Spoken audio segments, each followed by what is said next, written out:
I don't know about you guys, but Choco is by far the commander I am most looking forward to building in Final Fantasy. This card seems so much fun, as everything I personally love in a commander. It cares about some obscure creature type. It has to do with lands. I love my land synergies. It's insane card advantage. It uses your graveyard. And it's just pretty cool, and it's got some neat synergies that seem like a lot of fun to pull off. We're going to be talking about those in this video. There's a lot to go through here. The obvious first category I want to talk about is birds. But before we start talking about them birds, remember to subscribe to the channel if you're not already. It's like 90% of my views are from non-subscribed people. All you got to do is hit the subscribe button, and it really helps me quite a bit. And let me know in the comments section what commanders you're most looking forward to in Final Fantasy, or if there's any cards that you're putting in your Choco deck that I didn't mention, or if cards I mentioned made it into your Choco deck because I mentioned them. Let's do this. Let's talk about them birds. Obviously, there's a lot of birds that are in Magic throughout Magic's history. I mean, Birds of Paradise being one all the way back from Alpha. So birds have been in this game as long as the game has been around. There's a lot of options. I've narrowed it down to like 38 birds that I felt were the best birds to really look at when you were building this deck. The only other birds I'd obviously consider for this would be one-drop birds. There's a few one-drop birds I'm not mentioning here, but one-drop birds are also pretty good in this deck just because a large number of birds is always nice when your commander cares about you having a lot of birds. So, let's just get into this. Birds. Aerial Extortionist. This is a pretty cool bird because it counts as kind of removal.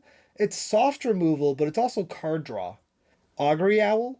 Scry 3 is a very strong effect with Choco, because if you're scrying 3 and then swinging in with some birds, you can move stuff that you don't want to the bottom of your library. Aven Brigadier, giving your birds +1/+1. Aven Interrupter, nice interaction on a bird. Aven Mind Sensor, shut down your opponent's searches. Bardus and Boko, affinity for birds, and it's a removal spell. Battlefield Raptor, great one-drop. Obviously Birds of Paradise. Cartographer's Hawk, another bird that can ramp you. Castle Lurkwood Pathfinder, specifically because you can flip it into an owlbear, which is a bird. And a pretty big one at that. Celestial Gatekeeper seems fantastic in this deck because of the fact that you're going to be filling your graveyard.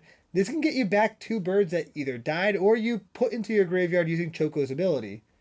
Combat Calligrapher. Derevi, one of the best birds for this deck because you're going to be swinging in with a bunch of flyers. Eagles of the North. It can also be pitched to Plane Cycle. Empyrean Eagle, which gives your flyers +1/+1. Essior, which gives Choco Ward 3, pretty nice. Gilded Goose, another mana bird.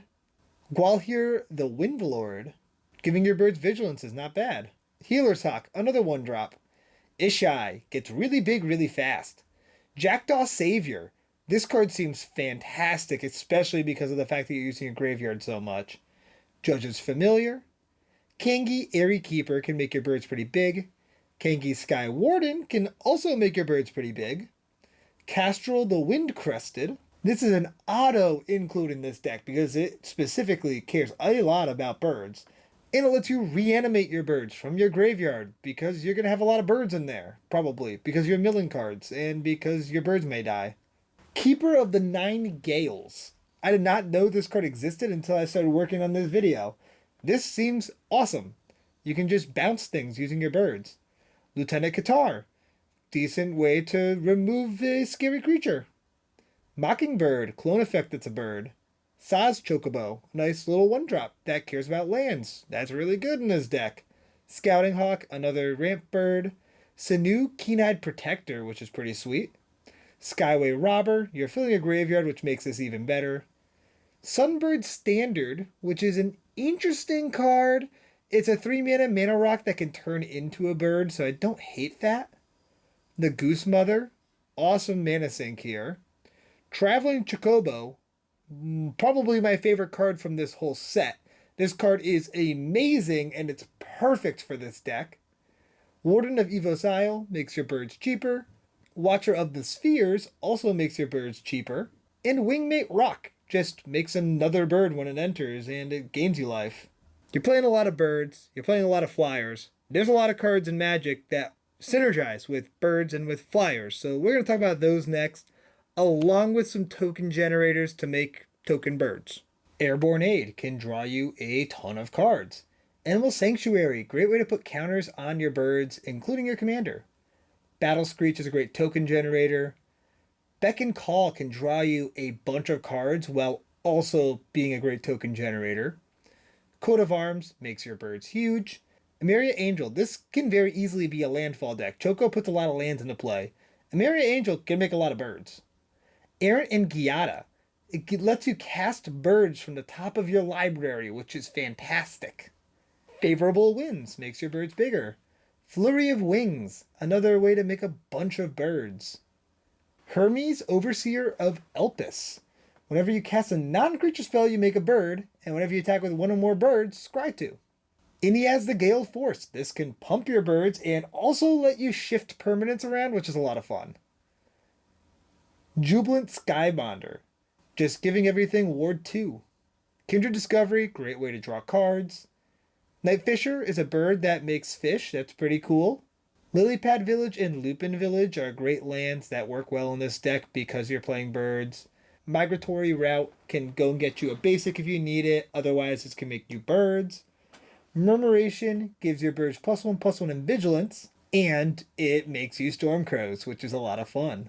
Perch Protection. This is a pretty interesting card, and I really like it, and I want to see it played. And so I think this is one of the best decks to run it in. Reflections of Litjara. Double up your birds. Restless Anchorage is a land that turns into a bird. Roaming Throne. Copy your bird triggers. Seaside Haven. Turn your birds into card advantage. Soraya the Falconer. Another way to give your birds +1/+1, but also banding. Because who doesn't want banding in their bird deck? Soulcatcher's Airy. This card is fantastic. Just a way to pump up your birds whenever a bird dies, and it just kind of sits there in the battlefield. It's pretty good. You can get it down early. Tanos the Toy Maker can help you double up your birds. 3 Tree City, make you a bunch of mana. Urza's Incubator. Birds cost 2 less to cast. That's pretty powerful. Valley Flood Caller lets you cast your non-creature spells with a dead flash, which is fine, but whenever you cast a non-creature spell, you can untap your birds and they get +1/+1. And Valley Quest Caller, just give your birds +1/+1, and when they ETB, you scry. Enough with the birds, let's move on to one of the next aspects of Choco's ability. You're going to be dumping things into your graveyard. Let's talk about ways that you can utilize that in Bant. Ascend from Avernus. You're playing a lot of birds have low mana value. This can end up being a huge mass reanimation spell. Balagad Recovery is a regrowth on a land, which is fantastic. Also, regrowth is good in this deck. Battle of Hoover Dam is another way you can get birds back from your graveyard. Bygone Marvels is pretty sweet here. Eternal Witness, of course. Guardian Scale Lord, along with Sun Titan to be able to bring birds back into play. Savine's Reclamation is cool because even if you mill it, you can still use it from the graveyard to bring things back. Smile at Death is an auto-include in this deck, in my opinion, because birds tend to be relatively small. This can get you 2 birds a turn back. Storm of Souls is another way to mass reanimate your graveyard. Sword of Light and Shadow, you have a bunch of flyers. It's going to be really easy to get in damage with Sword of Light and Shadow, and it can bring things back from your graveyard. And then Yuna's Decision. It's a way to cheat something into play, but also return 2 permanent cards from your graveyard to hand. Not bad. Let's just say you attack with 5 birds. You look at the top 5 cards, you got 3 lands in there. Choco lets you put all 3 lands into play. That's huge. That's a lot of ramp really fast. And it's a lot of landfall triggers. Let's talk about the land synergy cards now. AC along with Tatiova can draw you a bunch of cards. Ancient Green Warden can double up your land triggers. Bristly Bill to put counters on all your birds. Ameria Shepherd, another way to really utilize your graveyard. Villadar Retreat can make your birds bigger and also generate tokens if you want. Greensleeves makes a bunch of tokens. Rampaging Baloths makes big tokens. Retreat to Coralhelm can tap down blockers so you don't have to worry about your opponents if they have a couple flyers, or it lets you scry. Retreat to Emeria can generate tokens while also pumping your creatures. Scoot Swarm just really gets out of hand fast. Springheart Nantuko, you bestow this on one of your good birds, and then you make a bunch of that bird. Seems great. Tireless Provisioner and Tireless Tracker for some more utility. And Zendikar's Royal, generate some more tokens. There's also a very cool archetype I have not mentioned yet that Choco would be a fantastic commander for, and that's Tempest Hawks. Tempest Hawk, you can have as many of them as you want in your deck. Whenever they hit, you search your library for a Tempest Hawk, put it in your hand. Seems pretty decent. Like, not bad, it's just like a bunch of birds. That's perfect with Choco. This seems like the best Tempest Hawk commander I've seen yet. It generates so much value from those otherwise relatively small and not too intimidating birds. Let's talk about that deck. Obviously, you want a lot of Tempest Hawks. But some of the other cards you can include are Delny, doubling up those triggers, Enduring Innocence as a card draw engine, Locket of Yesterdays to make your Tempest Hawks cost less, Mirror Box to make them really big, Tasha's Welcome along with Welcoming Vampire to draw cards, and Thrumming Stone. So every time you cast a Tempest Hawk, you get like all the Tempest Hawks in your deck. And lastly, let's talk about some one-off cards. Just some cards that didn't perfectly fit some of the other categories, but I really wanted to mention them. Amulet of Vigor, along with Tiller Engine and Spelunking, can make it so the lands that you play with Choco enter the battlefield untapped, which almost can give you like a second turn because of the amount of mana you can make. You have ways to draw cards like Coastal Piracy, Enduring Curiosity, and Reconnaissance Mission. You've got a bunch of flyers. These will draw you cards pretty easily. Donald is fantastic here because you're playing a lot of flying creatures. Dovescape seems outrageously powerful in this deck. This seems like the perfect Dovescape commander. Whenever a player plays a non-creature spell, counter that spell. That player puts a bunch of birds into play. So your opponents are going to get birds too, but who cares about your opponent's birds when you're going to have more birds and you're going to have ways to make your birds bigger because your deck is built around it. Amazing. And lastly, Magus of the Moat. Creatures without flying can't attack. Also Moat, but Moat is absorbently expensive and you've got to be absolutely crazy to buy a Moat, especially if you have a signed one. That's crazy. But just a regular Magus of the Moat makes sense in this deck. That is everything I have for Choco Seeker of Paradise. Let me know what you think about Choco, and I'll see you next time. Peace out, everybody.